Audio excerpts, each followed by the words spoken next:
امن وږمه د ګلاب جنگ د سور اور په شان وي قامونه ریب نفاق لکه د لور په شان وي د محبت د خولې نه داسې آواز راخیږي خاوره د مور په شان وي وطن د کور په شان وي.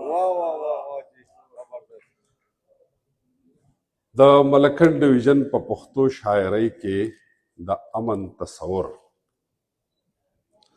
د دې کتاب د دې مبارک کتاب د مخکتنې په موقع د مرستیال لیکوال مل ملکنډ له اړخه ټولو درنو شاعرانو ادیبانو ته هرکلی وایم، ستړي مشي وایم، او زما یار مشر میلمه پروفیسر نورالامین یوسفزي ته درناوی، د ټولو ملګرو دپاره محبتونه، د بټخیلې او د خواو شاسیمو درنو پښتنو السلام علیکم. یو افسانه د تریزی ترور داسې افسانه ده د همیش خلیل صاحب چې په هغې کې هغه یو ښځه ده چې هغه د خلکو په غمونو کې ژاړي او دغه ټول غم را ګرم کړي او د خلکو په خادو کې ګډیږي او ټوله خادي را ژوندی کړي، او چې کله خپله لور مړه شي نو خلک وایي چې دا به څنګه چلي او دا به دنیا ورانه کړي، او په خپلې لور په مرګ کې هغه غلی پاتې شي. نو شاکر صاحب د پښتو دپاره ډېر کلک دی، د پښتو دپاره ډېر مجاهد دی، د پښتو دپاره ډېرې منډې وایي، د پښتو دپاره ډېرې شپې روڼوي، خو چې کله خپله خبره راله نو بیا جړغوری شو. دا زما خیال دی د اتیایم وړمبي کالونو د 1980 نه پس 90 پورې په دغه منځ کې ما ته صحیح یاد نه دی، ما او وخت روان صاحب او بیا وروستو ګوهر صاحب ورو ورو ملګري راتلل، باچا سعید صاحب، مونږه دا هلې ځلې شروع کړې او د هر نوي کال په شپه باندې به مونږ غونډه کوله او د هغې نه دا لړۍ را روانه او تر ننه را رسېدلې ده، او زمونږ هر یو ملګری دومره قابل اعتماد دی اوس چې مونږ په هر یو ملګري ملا تړلی شو او په یوازې باندې هغه دا ټوله قافله مخ په وړاندې بوتلی شي. مونږه خوشحاله یو چې زمونږ دا ادبي سفر دا د هر قسمه خودغرضۍ نه، دا د هر قسمه بغض، عناد او کینې نه خالي دی.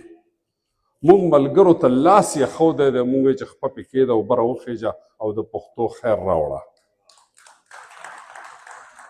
مونږ چې کوم ملګري بدنیته وو نو هغه زمونږ سره ونه چلېدی شو، یعنی کله چې د ځان سوچ شروع کړې نو د قام سوچ بیا نه کېږي. نو دا په ذهن کې ساتئ چې څوک هم خدمت په حقه په سچه کوي هغه مخ په وړاندې ځي.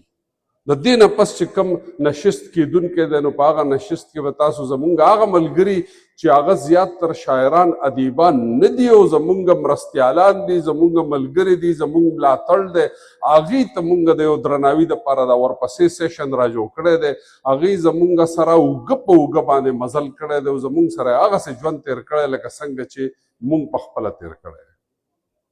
دا جذبه ده، مونږ د دې جذبې لاندې کار کوو، مونږ په دې اخلاص باندې کار کوو چې مونږ هر ملګری هر کار کوي. اوس خو پکې باو بختي روان صاحب لږ زاړه شو نو مونږ دیو کار ته نه پرېږدي، خو ملګري ټول په خپل خپل ځای کار کوي او د هغې زمونږ سره دا ټول ملګري یو غوره نمونه ده.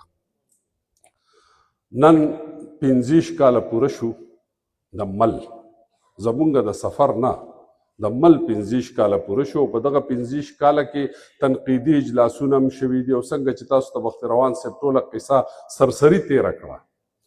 مونږ په هر قدم باندې کوشش کړی چې د خپلو خلکو له خوشحالي راوړو، دوی له خیر راوړو، دوی له ادب راوړو، دوی له علم راوړو، دوی له امن راوړو، دوی له چې څه خیر راوړی شو د هر طرفه نه مونږ د راوړو کوشش کړی دی او دا به جاري انشاءالله. په دغه کې نن چې مونږ په کومه لړۍ کې موجود یو د ډاکټر اقبال شاکر صاحب د تحقیق کتاب دی، په امن موضوع ده.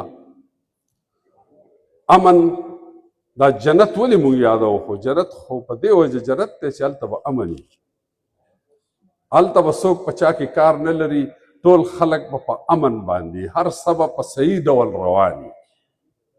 د تېرو 45 کالو نه مونږ پښتانه خصوصا پاکستان عموما او مونږ پښتانه خصوصا د دې بلا سره مخ یو. زمونږ بلا خلک شهیدان شو، زمونږ بلا یتیمان او کونډې موجودې دي په دې کورونو کې ناست دي. تاسو به ګورئ، تاسو به کتلي، معذوران موجود دي، د جنگ معذوران شته، د چا خپې نشته، د چا لاسونه نشته. په اسلام آباد ایرپورټ کې یو ماشوم ما ولیدو، ډېر زیات ښایسته و.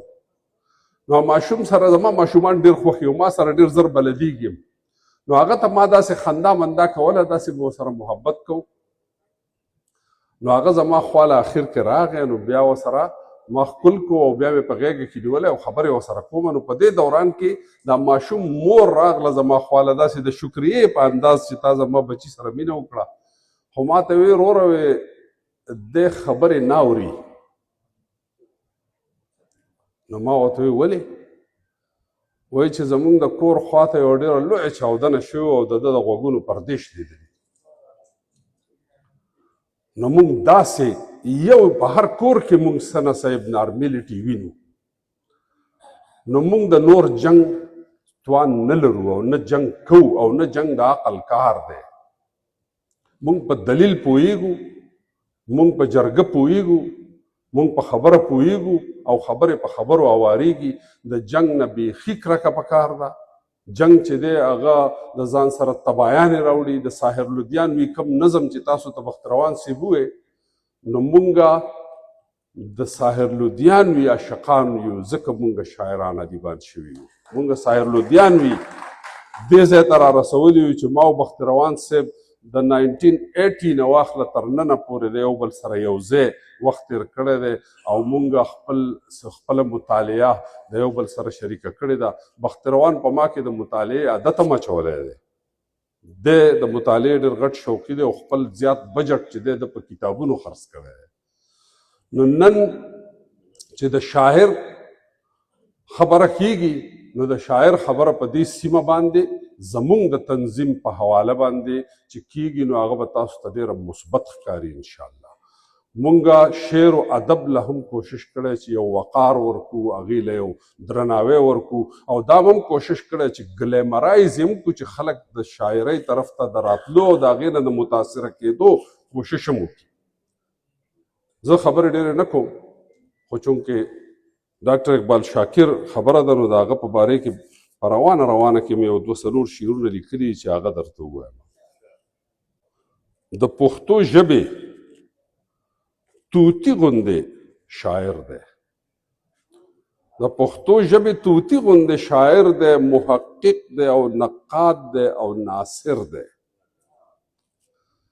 د وطن په ننګ ناموس باندې قربان دی، د وطن په ننګ ناموس باندې قربان دی، د ولس خدمت ته ټول عمر حاضر دی. د محفل په جوړولو هم پوهیږي، د محفل په جوړولو هم پوهیږي، په خبرو او تقریر کې هم ماهر دی. او د پښتو ادبیاتو شلم پاس دی، د پښتو ادبیاتو شلم پاس دی. دا ښاغلی پروفیسر اقبال شاکر دی.